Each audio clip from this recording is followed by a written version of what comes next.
Hello, welcome back.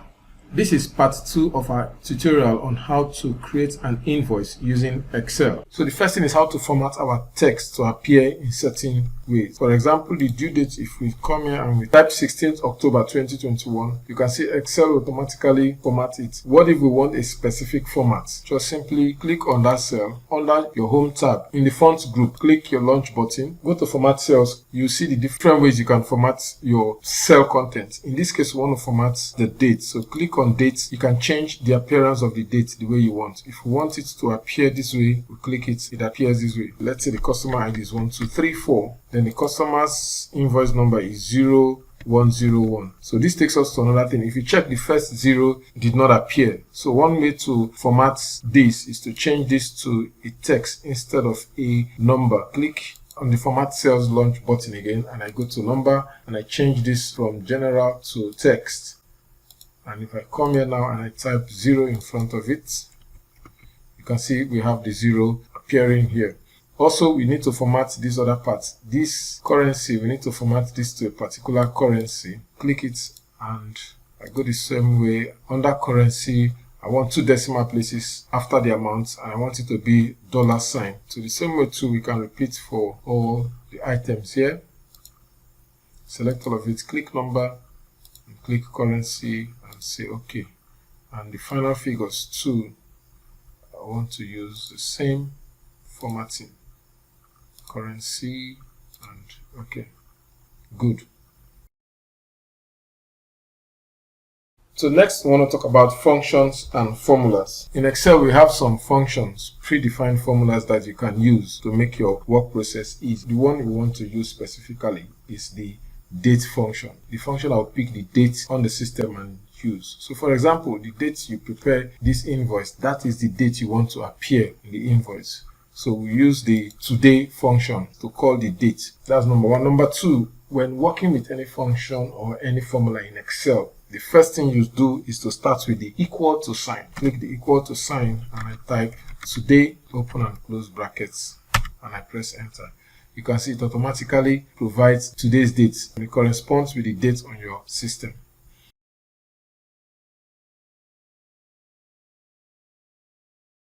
Now let's go to formulas. Let me add some content first. That we bought laptops Core i7. The unit price is 350,000 naira and we bought 20. Two things we just noticed there. This particular cell, we're not supposed to use currency in the quantity. Change it to numbers. So numbers with no decimal place. That's what we have. Then when you have this, two things we can do here. We can either increase the width of this column or we can reduce the font size. For this particular table, I want us to reduce the font size to 10. All the way down here. 10. Still did not show fully. So next thing is I can reduce this quantity to QTY. Then, okay. So I can reduce it this way. Also, I know. Okay.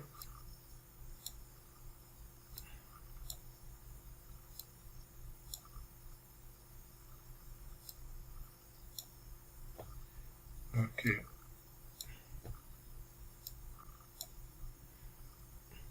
Good.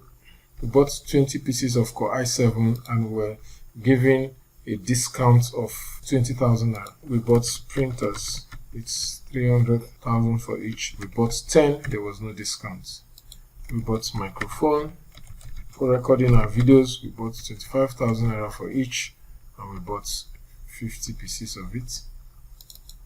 25,000 naira for each.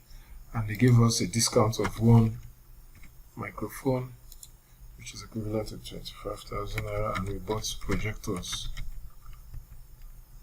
Projectors is 400,000. For 1, we bought 15. There was no discounts. And let us just add one more. We bought books for 2,000 naira, and we bought 200 books, and we had 20,000 naira discounts.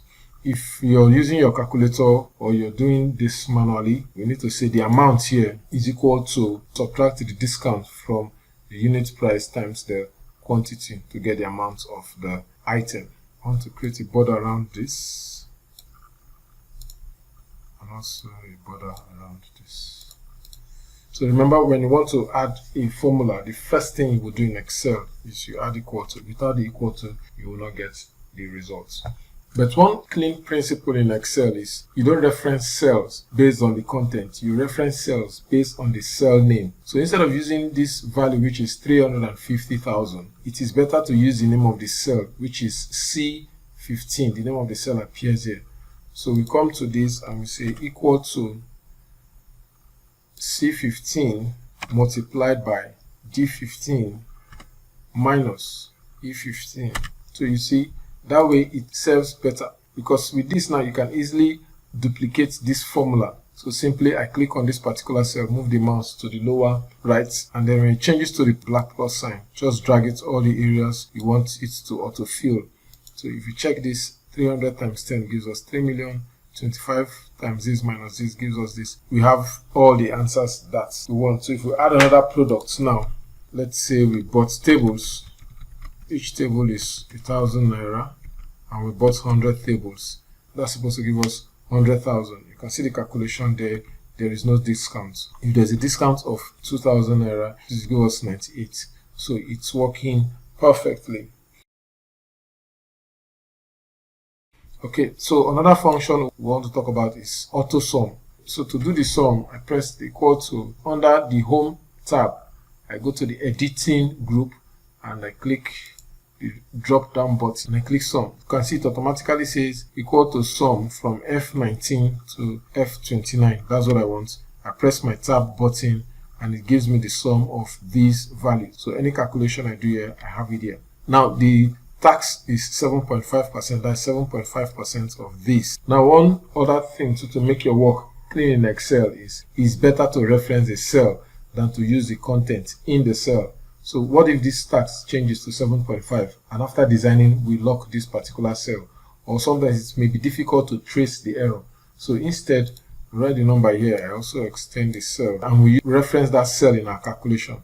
So we do equal to 7.5% multiplied by this answer, and it gives us the figure. You can see it is easy to trace. Whenever we have an error or anything, we can always reference the value from this cell. Maybe there are other charges. So let's say a charge of 1 million. So the total here, this cell is equal to the subtotal minus the tax minus the other charges, and to give us 15. And I make this bold. With this, we have a simple design for our invoice. You can see how easy it is. You can further do any form of editing that you want. Okay, this one, number 1, is not showing, so let me reduce this font to 10 to allow number 1 to show, or we can even increase the cell, merge more cells, merge cell, I do it twice, then I make it towards the right. It's aligned to the bottom, so let me make it aligned to the top. So I click this top align. Okay, we have it there, and this.